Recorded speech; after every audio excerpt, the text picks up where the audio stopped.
menggoda Raina. Kini Matthew dan Talita mendatangi mansion keluarga Cheng.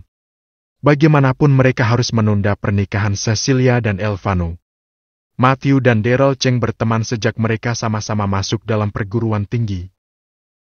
"Permisi Tuan, Tuan Besar Beethoven datang bersama istrinya ingin bertemu dengan Tuan," ucap pelayan kepada Daryl. "Antar dia ke ruang tamu," ucap Daryl singkat. "Sayang, siapa yang datang?" ucap Lillian istri Daryl. "Matthew dan Talita sayang," ucap Daryl yang fokus menatap file yang sedang dia baca. "Mau apa lagi mereka? Bukannya pertunangan dibatalkan?" "Mereka telah menyakiti putri kita sayang," ucap Lillian menatap ke arah Daryl. "Tenanglah sayang, kita perlu penjelasan yang pasti," ucap Daryl kepada sang istri. Di satu sisi Daryl tahu Elvano tidaklah pria yang mudah dipaksa. Daryl bersyukur putrinya tidak menikahi pria yang tidak mencintainya. Tapi kenyataannya berbeda. Cecilia Cheng sangat menyukai Elvano sejak dulu. Mereka berteman dekat. Hingga suatu hari Cecilia tahu jika Elvano menyukai Laura. Cecilia sudah sering mengatakan bahwa Laura telah mengkhianatinya. Tapi karena cinta Elvano sering menutup telinganya. Cecilia yang sudah mencintai Elvano tidak terima jika Elvano harus dihianati sehingga Cecilia sering memberikan peringatan kepada Laura. Laura sendiri juga sangat membenci Cecilia sehingga Laura mengatakan pada Elvano jika Cecilia sering menyakitinya. Sehingga membuat persahabatan Cecilia dan Elvano rusak hanya karena kesalahpahaman. Meskipun Elvano mengetahui keadaannya setelah Elvano melihat kenyataan yang ada, Elvano turut membenci semua wanita. Hanya satu wanita yang tidak akan pernah Elvano benci yaitu sang mami Daina Aluna George. Semenjak pertunangan Elvano dan Cecilia dibatalkan, Cecilia lebih memilih waktu untuk menyendiri. Bagi Cecilia, Elvano adalah cinta pertamanya. "Tuan Nyonya Raina semakin drop," ucap seorang pelayan menghubungi Elvano. "Apa yang terjadi?" ucap Elvano.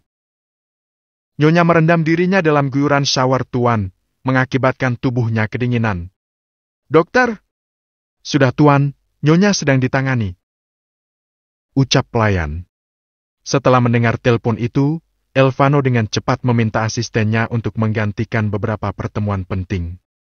Elvano bergegas menuju basement parkiran mobilnya. "Tuan mau kemana?"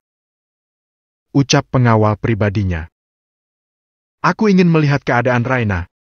Setelah selesai semua kembali ke mansion ada sesuatu hal yang harus kita kerjakan," ucap Elvano kini berangkat menuju mansion miliknya. "Wanita itu selalu membuatku repot," ucap Elvano sambil berjalan menuju mansion miliknya. Saat di perjalanan menuju mansion, mobil Elvano dijegat oleh beberapa preman yang sering mengganggu beberapa kendaraan. Kali ini Elvano menggunakan jalan yang jarang digunakan oleh beberapa orang, namun jalan itu satu-satunya menuju mansion lebih cepat. Sehingga Elvano harus menghadapi beberapa masalah kecil. Bagi Elvano menghabisi beberapa preman kecil jalanan itu adalah hal yang mudah. Para pengawalnya juga mampu untuk menghadapi itu. Elvano memerintahkan kepada pengawalnya untuk menghabisi nyawa para pengganggu jalanan itu, dan dia terus melanjutkan perjalanan ke mansion. Sampai di mansion Elvano langsung menuju kamar Raina. Elvano menatap Raina yang tertidur pulas di atas ranjangnya. Baru saja dokter memeriksa kembali keberadaannya. "Bagaimana keadaannya?" ucap Elvano kepada dokter. "Nyonya sudah mulai membaik Tuan, hanya tinggal istirahat yang cukup untuk mengembalikan keadaannya. Berikan perawatan yang terbaik." "Baik Tuan," ucap dokter itu kini meninggalkan Elvano. Elvano memberikan perintah untuk meninggalkan dia dan Raina di kamar itu. Elvano menatap wajah Raina. Raina salah satu wanita yang sangat cantik, wajah natural tanpa polesan membuat nilai indah dari Raina. "Kau cantik." Ketika sedang tidur cicit Elvano menatap wajah Raina. Pujian pertama dari sang Elvano ketika menutup diri sekian lama. Elvano menunggu Raina yang beristirahat. Bahkan Elvano membawa laptopnya ke kamar Raina untuk mengerjakan beberapa file penting. Entahlah Elvano seperti enggan keluar dari kamar itu. Menunggu Raina sampai tersadar sepertinya menjadi poin utama. Sesekali Elvano melirik Raina yang masih tidak sadarkan diri. Kini pelayan membawa beberapa makanan untuk Elvano. Bagi pelayan menyediakan makanan untuk Elvano sangatlah jarang. Sehingga setiap kali Elvano pulang, pelayan sempat memasak untuknya, namun saat jam makan Elvano kembali lagi meninggalkan mansion. Hampir 7 jam berlalu, Elvano masih setia menunggu Raina terbangun. Sesekali Elvano mendapatkan telepon untuk rapat dan sebagainya. Tapi Elvano meminta kepada asistennya untuk mengosongkan jadwalnya. Kini mata Elvano menatap pergerakan Raina. Raina mulai tersadar dari pingsannya. Mencoba mengumpulkan semua tenaga. Sambil memegang kepala yang terasa sakit, Raina mencoba duduk dari tempat tidurnya. Elvano yang menyadari itu langsung berbicara dengan suara datarnya. "Tidurlah. Tak perlu bangun," ucap Elvano mendekat ke arahnya. "Kau ingin aku tidak sadarkan diri? Mengapa kau kejam sekali?" ucap Raina kesal kala Elvano mengatakan dia tak perlu bangun. "Mengapa kau berteriak? Aku menunggumu hampir seharian lebih, kau malah berteriak padaku?" ucap Elvano menatap tajam. "Bagaimana aku tidak berteriak, kau malah menyuruhku tidur? Itu tandanya kau ingin aku tidak sadarkan diri," ucap Raina dengan wajah cemberut. Elvano yang menatap wajah Raina merasa gemas, sehingga pria itu mencubit pipi Raina sambil berkata, "Aku menyuruhmu untuk tetap berbaring, bukan mati, Raina. Hahaha," ucap Elvano dengan tertawa. Untuk pertama kalinya Raina menatap wajah lepas Elvano yang tertawa. "Au pipiku," ucap Raina merasa malu karena telah salah menafsirkan perkataan Elvano. "Kau tak jelas mengatakannya," ujar Raina memalingkan wajahnya. "Haha, bukan tidak jelas, kau saja yang bodoh," ucap Elvano kini menggoda Raina. "Siapa yang kau katakan bodoh?"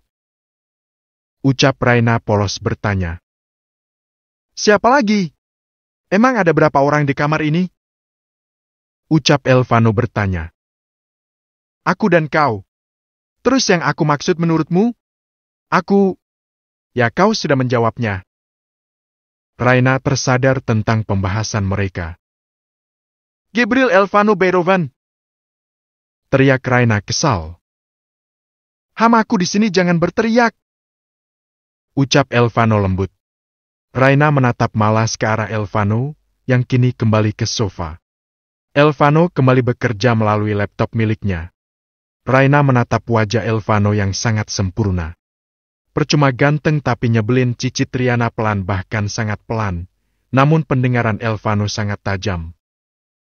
"Aku mendengar suaramu," ucap Elvano tersenyum menatap wajah Raina, kemudian dia kembali menatap laptop miliknya. "Hah? Apa yang kau dengar?" ucap Riana panik. "Yang baru saja kau ucapkan." "Apa yang aku ucapkan?" "Kau mengatakan aku ganteng tapi nyebelin." "Hei, kau dengar dari mana? Apa kau dukun? Oh, tidak, pasti kau menyimpan jin. Kau mengatakannya berbisik dan telingaku mendengarnya.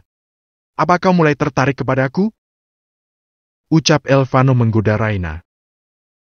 "Haha, menggodamu? Apa yang kau punya sampai aku harus menggodamu?" ucap Raina menatap sinis. "Aku punya semua yang kau butuhkan, Nona Raina," ucap Elvano menatap wajah Raina kemudian mengedipkan sebelah matanya. Matamu awas buta sebelah," ucap Raina sinis kepada Elvano akibat Elvano menggodanya. "Tidak akan jika kau tidak mengganggu penglihatanku," ucap Elvano tersenyum manis. "Hentikan senyumanmu itu, bajingan. Itu sangat mengerikan," ucap Raina merasa jengah dengan tingkah Elvano. "Haha, istirahatlah, setelah kau makan, pelayan akan membawanya untukmu. Aku izin pergi," ucap Elvano berjalan keluar. "Pergilah dan jangan kembali," ucap Raina mengelus dadanya merasa lega kala dia tidak bertemu lagi dengan Elvano si menyebalkan. Next tahun,